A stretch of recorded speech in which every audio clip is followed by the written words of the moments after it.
अधिकतर एनालिस्ट कंपनियों ने वर्ष 2025 के लिए गोल्ड का जो लक्ष्य रखा था वह बीते 1.5 महीने में ही लगभग पूरा हो चुका है।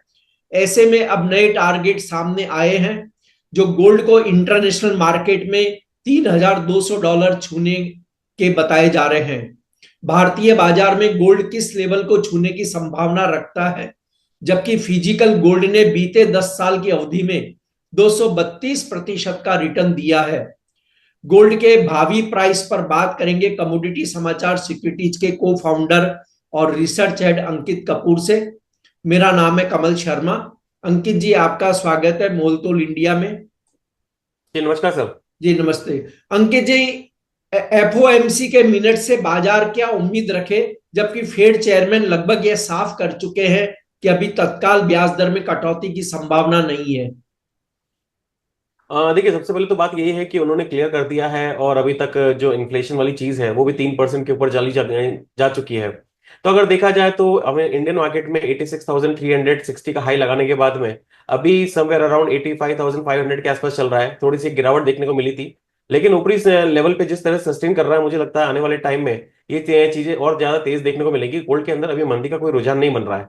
ओवरऑल अगर देखा जाए तो फेड ने जो बोला है उसका स्टेटमेंट का यही है कि अभी कम से कम 3 से 4 महीने और इंतजार करना पड़ेगा इंटरेस्ट रेट कट करने के लिए, क्योंकि वो भी उनका क्लियर है कि जब तक वो कॉन्फिडेंट नहीं होते हैं कि अब जो इन्फ्लेशन है वो नहीं बढ़ेगा और इन्फ्लेशन 2% के नीचे आएगा, तब तक वो कोई संभावना नहीं है कि वो कटौती करेंगे।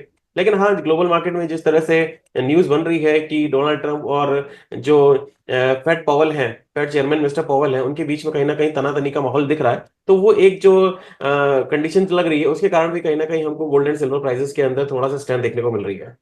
जी। और यूक्रेन रूस युद्ध रोकने के लिए अमेरिका और रूस के प्रतिनिधि बातचीत करने के लिए पहुंच चुके हैं। इसका बुलियन मार्केट पर आप क्या असर देखते हैं?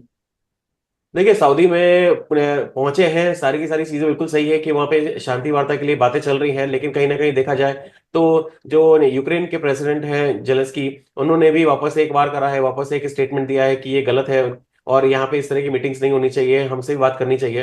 तो कहीं ना कहीं देखा जाए तो तनातनी वाला माहौल है, लेकिन यूएस, रशिया और जो चाइना है वो मिलके कहीं ना कहीं इसको सेटल करने के मूड में है। लेकिन अगर ये सेटल हो भी जाता है तो देखिए, ये सेटल होता है तो ये एक नॉर्मल कंडीशंस रहेंगी, क्योंकि बहुत टाइम से हमने देखा है कि एक कोल्ड वॉर की सिचुएशन चल रही है, कोई बहुत बड़ी सिचुएशन क्रिएट नहीं हुई है। लेकिन अगर इसका इम्पैक्ट कुछ अलग होता है और वॉर वाली सिचुएशन वापस से क्रिएट होती है और ये शांति वार्ता सहमति नहीं बन पाती है, अगर ये सहमति नहीं बनती है तो डेफिनेटली एक वापस से मार्केट के अंदर पैनिक देखने को मिलेगा और स्टॉक में गोल्ड एंड सिल्वर वापस से एक बार ऊपर से लेवल सबको देखने को मिलेंगे। जी। अंकित जी, इंटरनेशनल फर्म यूबीएस ने गोल्ड के लिए अब $3,200 प्रति ट्राई ऑunce का लक्ष्य रखा है। भारतीय संदर्भ में आप गोल्ड का लक्ष्य 2025 के लिए क्या देखते हैं? देखिए, इस समय जो तेजी है काफी अच्छी देखने को मिली है। वापस से अगर देखा जाए तो ब्रेकआउट जो था $2,790 के ऊपर देखने को मिला था, जो हमारा पुराना रेजिस्टेंस था, उसके ऊपर देखा जाए तो अभी $2,900 के आसपास चल रहा है। तो मुझे लगता है कि 3,010 3,050 तक के टारगेट तो अभी देखने को मिलेंगे। तो 3,000 का लेवल क्रॉस करते हुए दिख रहा है। लेकिन जो उन्होंने बोला है 2025 में यूबीएस ने कि $3,200 का टारगेट आ सकता है, तो मुझे लगता है कि बहुत बड़ा कोई दिक्कत नहीं आएगी। और जिस तरह की सिचुएशन बनी हुई है और जिस तरह से स्ट्रेंथ बनी हुई है गोल्ड के अंदर, मुझे लगता है कि 3200 के टारगेट भी जल्दी हमको देखने को मिलेंगे। यानी अंकित जी, अगर हम ये ट्रेडर को छोड़ दें और केवल इन्वेस्टर की बात करें, तो इन्वेस्टर को 2025 में किसी भी तरह से गोल्ड में भय नहीं है, यानी मतलब उसे पैनिक होने की आवश्यकता नहीं है, या अपने पोजीशन को और आगे समय के लिए वो रख सकते हैं, मतलब मेंटेन कर सकते हैं। जी बिल्कुल, जैसा आपने बोला कि ट्रेडर्स को छोड़ दिया जाए, तो डेफिनेटली जिन्होंने इन्वेस्टमेंट कर रखा है, मैं यहाँ पे नए इन्वेस्टमेंट्स की तो फिलहाल सलाह नहीं दूंगा, क्योंकि ऑलरेडी बहुत ऊपर के लेवल्स पे चल रहा है। तो नए इन्वेस्टमेंट्स की सलाह नहीं दूंगा, लेकिन ये जिसने खरीद रखा है, ऑलरेडी इन्वेस्टमेंट कर रखा है, वो बने रह सकते हैं और आने वाले टाइम में मुझे लगता है कि $3,200 को भी टच करता हुआ दिखेगा। तो अभी कोई इस साल मुझे नहीं लगता है कि अगले जुलाई से अगस्त तक कोई ऐसे घबराने वाली बात है। एक ट्रेडर्स के लिए प्रोस्पेक्ट से चीजें डिफरेंट हो सकती हैं, इंट्राडे ट्रेडिंग है या शॉर्ट टर्म ट्रेडिंग है, उसमें एक डिफरेंस आ सकता है। क्योंकि कोई भी अगर न्यूज आती है और पॉजिटिव न्यूज आती है तो गोल्ड सिल्वर के लिए कहीं ना कहीं एक नेगेटिव सिचुएशन बन सकती है, या फिर अमेरिका में डॉलर स्ट्रेंथ होता है, तो डॉलर के अंदर स्ट्रेंथ देखने को मिलती है, तो उसके कारण भी कहीं ना कहीं एक हमको डाउन साइड देखने को मिल सकता है। लेकिन अभी एज ऑफ नाउ कोई सिचुएशन नहीं है, ट्रेंड पॉजिटिव बना हुआ है। तो मुझे लगता है कि गोल्ड के अंदर बने रहना चाहिए इन्वेस्टर्स को, और जो ट्रेडर्स हैं उनको थोड़ा सा भी सावधानी रखनी चाहिए। जी। अंकित जी, नियर टर्म में बात करें तो गोल्ड सिल्वर के लिए किस प्राइस रेंज को आप बताएंगे, कौन से प्राइस रेंज में मूवमेंट ये दोनों प्रीसियस मेटल कर सकते हैं? गोल्ड के अंदर अभी जो हाई लगा हुआ था तो 86,600 का एक मेजर रेजिस्टेंस बना हुआ है। अगर 86,600 को ब्रेक करता है तो अच्छी खासी अपसाइड रैली हमको देखने को मिलेगी। तो हमको आने वाले टाइम में 87,800 से 88,500 तक के टारगेट देखने को मिलेंगे।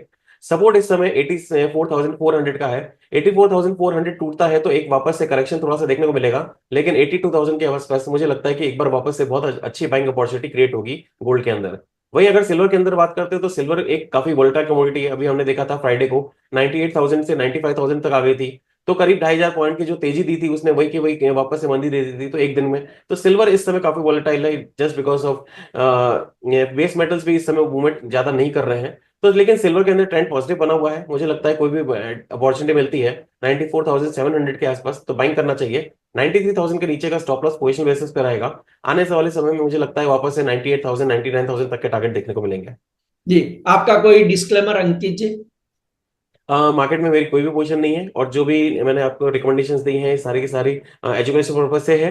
कोई भी अगर आप ट्रेड लेना चाहते हैं तो प्लीज अपने एडवाइजर से जरूर सलाह लेके करें। और मेरी इसमें कोई पोजीशन नहीं है। हम लोग कॉल्स वगैरह प्रोवाइड करते हैं तो इसमें क्लाइंट्स की पोजीशन हो सकती है। जी, आपका धन्यवाद, शुक्रिया अंकित जी।